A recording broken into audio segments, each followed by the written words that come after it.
Welcome back to the channel, and Carlton, they're coming off a nightmare. 3 wins on the bounce, and then the lid rattled. They walked into the AO, and they got belted. A 60-point drubbing. Midfield smashed. Forward entries, they were butchered. And everything that looked like it was on its way to be fixed was broken again. St Kilda, on the other hand, they played some of the best footy of the year. An absolute Ross Lyon special over Fremantle. Defensive intensity through the roof. Game plan controlled, and a rebound game that was deadly. So what happens now? Do the Saints make it back-to-back masterclasses? Or do Carlton respond like the side that actually means business in 2025? Make sure you hit that like and subscribe button, and let's get straight into it.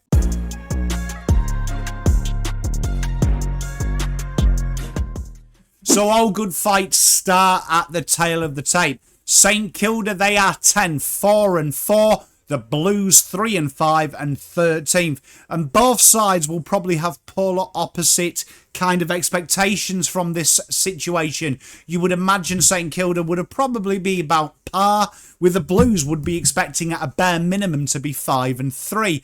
And partly of this is the points for. You can see the Blues 83.5, 10th. Versus 87.4 points per game, 8 for St Kilda. Very, very similar. And the points against, Carlton's defence has been constantly praised. They are 5th on the ladder, only 76.9 conceded. Versus a more difficult fixture list by the Saints, 92.4, 13th. And these are where the tail of the tapes get really, really interesting. The inside 50 differential for the Blues, plus 9.5, third.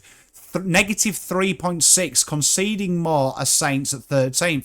Then they start to even out kind of again. The stoppage scores, plus 4.8 from the Blues, 6th, plus 1 for the Saints. Turnover scores, plus 4.4, 6th for the Blues, negative 3.9, 13th for Saints. Contested possession, Carlton, the most contested possession side in the league, versus 8th.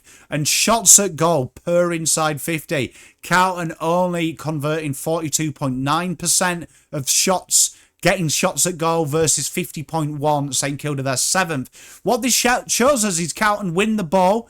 They invariably win the territory. They control the source, but they are inefficient towards goal. They do the hard work, basically meaning they work hard for what they do. St Kilda, on the other hand, they control the rebound, they restrict scoring, and they make your game plan work against you. Two total different sides, and there'll only be one winner. This is a different matchup for the Blues last week in a team that will literally feast off the turnover scores. St Kilda will make you bog down, and they've also got the ability to spread. This is going to be a really interesting game in the terms of that one of the issues with the Blues is them contested possessions. It means that they have to just bomb it in, and that is what the Saints will want. They want to slow Carlton down.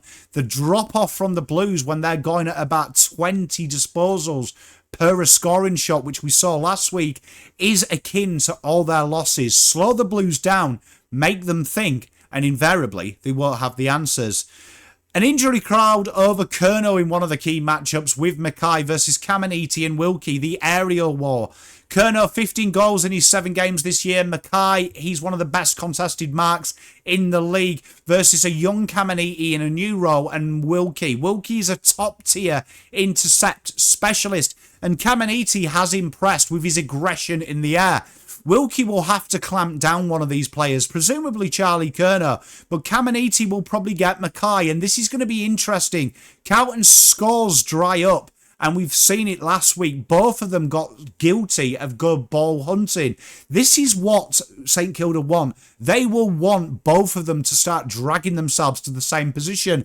It allows Caminiti and Wilkie to really play in the same area of space and attack that aerial ball. Carlton wants to keep that separation. One of them has to stay at full forward and try and isolate Caminiti. He is the weak one in this matchup, or akin to what Adelaide did. Get Cal Wilkie as deep as you can and try and get him going one-on-one. This is where the game tips for me.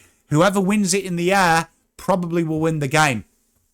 And then the interesting little battle of the engine room.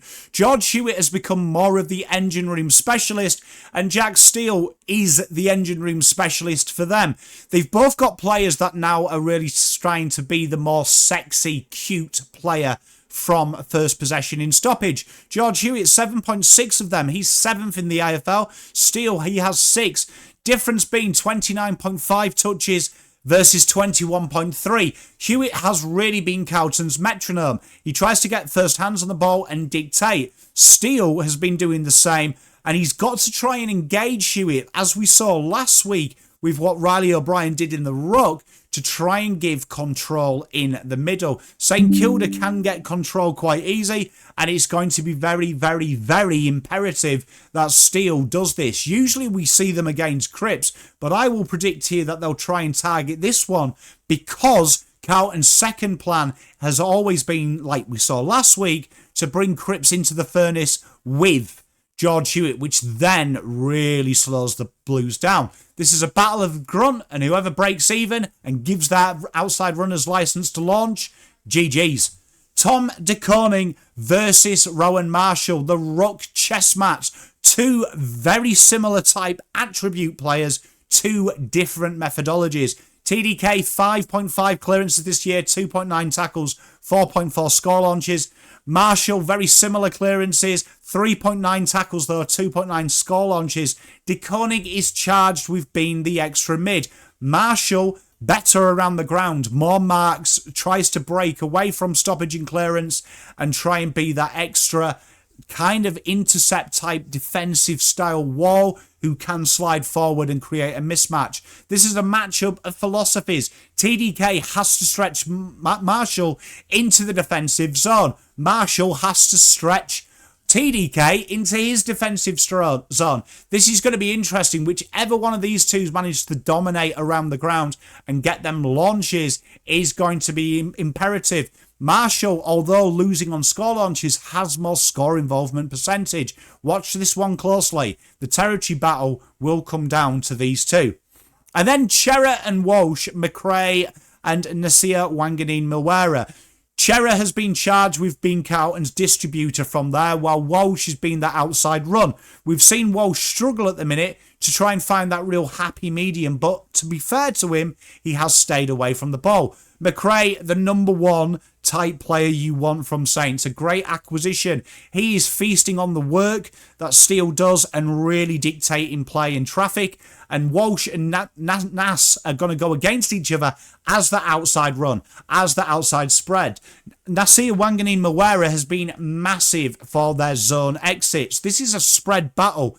Chera and McKay have got to get their ball to their better users, has got to be able to control the tempo of this game. If Nas gets loose, he can carve Carlton up with them 45-degree angle kicks and also breaking through the corridor. And Walsh has got to there use his two-way running to negate that, but also himself get on the end of the scoring chains. Elijah Hollands and Fogarty, and we've chosen two very good players here. We're looking at Jack Sinclair and Brad Hill. Both of these, all these four players here have very important jobs. Now, we saw Fogarty play like a lockdown role and kick 2 goals against Tom Stewart, and we saw it be very ineffective last week against Max Michelani. Elijah is very, very, very key to Carlton's ability to improve its scoring shot generation per inside 50. He's got to free himself up. Now, Carlton have tried something new recently where Elijah is playing in that more offensive role and they protect him down the pack. That's where Brad Hill does his two-way running. Both of these here are really imperative for the Blues and Saints. Ross Lyon wants clean exits. Carlton's pressure forwards has to disrupt. They have to trap the ball in. Because of their inefficiency, the best football that Carlton play is when they stifle the opposition's backline movement. Sinclair and Hill are masters of facing this. This isn't just about scoring, it's about keeping it locked in and not allowing your team to change pace at will. Brad Hill and Sinclair will want that pressure coming onto them, and then they can negate their way round, a little bit like you saw Worrell do last week for Adelaide. For the Blues, it's imperative that Elijah is changing the angles of attack, allowing Carlton to constantly have a second option, and it's imperative that Fogarty wears these people like a suit. It's going to be a really interesting battle because whoever gains the ascendancy out of these four will probably win the game. And then let's look at the game styles. Carlton, obviously, they dominate around the source. And the tough stuff, top 5 for scorage differential round the stoppage, number 1 contested side of the league, third in inside 50s. They want the ball, they want it forward, and then they have to surge forward. Carlton are one of the best sides when they are forward half pressure. The problem is they're 17th for goals generated per inside 50, 18th for shots, and 16th for marks. When they rush, right, it's chaotic, it works. When it's slow, it's long bombs to no one. Carlton have got to look for the reset. Chera, Matt Carroll, Walsh, they have to be the types of guys that slow the game down but use it well or speed it up when it needs to. They can't just have possessions for possession's sake, and that is what Carlton are guilty of under pressure. Finding the ball a lot, using the ball a lot, but not getting it. Against St Kilda, they have to avoid dumping it wide. They have to avoid dumping it long. They have to avoid being one-dimensional. They have to look for short leads, go through the centre at all costs, and then keep their width at half forward to stop them picking out through the zones. This is really, really imperative for the Blues that they are incredibly disciplined, because that's one thing Ross the boss does. Now, St Kilda, they are deny, delay, strike. Ross Footy is back, and it's got a 2025 flavour to it. Third in stoppage clearance differential, so they can match the Blues here. Fifth in intercepts, sixth in stoppage scores. What they look to do is negate what you do, and then once you're trying to find a plan too, they have got it structured up. Their goal is to make Carlton bomb it long, be frustrated without any clean ball use, but bait them into mistakes, and that's what they did incredibly well last week against Fremantle. It's a midfield dominant side, Fremantle, a bit like the Blues, and they gave their midfield 0 options and restrict to not let them come up for breath. Turn it over, play the game, and play it on St Kilda's terms. They hurt you with Nasir and Brad Hill's overlap run, with Caminiti and Wilkie creating repeat intercepts, repelling your attacks, making you come forward too much to create space in behind. And Sinclair is a wizard with this, with his ability to switch and change the panels. Ryan Burns is another player that they've often deployed for Carlton around stoppage as that extra. That is something that Ross likes to do, to take away your ability to stay in close and short with control and almost bait you into a long kick. They know Ryan Burns works. He was a big part of how we lost last year. So this is going to be a really interesting matchup to see if Voss has learned the art of Ross football. Now let's look at these transition and shot quality metrics. Carlton 18th, only 42.9% of inside 50s generate a shot at goal versus 7th for St Kilda. They are prudent with their ball use. Scores from turnover, Carlton are 14, 43.6. This has really come down. And when you think of Carlton's big wins, that is a concern. 45.5 for St Kilda, 10th. And the scoring efficiency, 41.3 for the Blues versus 9th. Carlton just don't generate enough looks a goal. It's almost inside 50 for inside 50's sake. And Carlton dominate field position, but their finishing is poor, and a lot of them are Fugazi stats. St Kilda, they don't worry about dominating territory. They're almost break even with metres gained. What they do is look for being efficient and play the percentages well. And that, although it gets panned in modern day sport, is genius to always keep you in the games.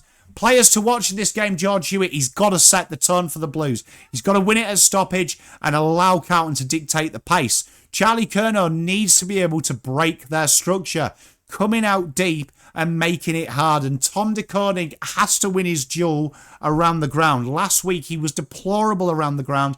This is imperative for him. And Elijah Holland's pressure is on Elijah this week. He's got to be able to give Carlton second looks from different ranges. St Kilda is quite obvious. McKay, the heartbeat of that midfield. He controls the tempo so well. And that also falls on Jack Steele. He's got to be able to negate and stifle Carlton having that first exit out of stoppage and clearance like he does so well be clean. Jack Sinclair, if he gets more than 15 uncontested possessions, the Blues are in trouble. They will control the tempo. And Nas, we know players who are quick around stoppage hurt the Blues. This is a thing that Carlton have got to look at. Don't start reacting by falling back, waiting for him. You've got to get out on the front foot and take away his space before he takes possession. This is a really intriguing game, chat.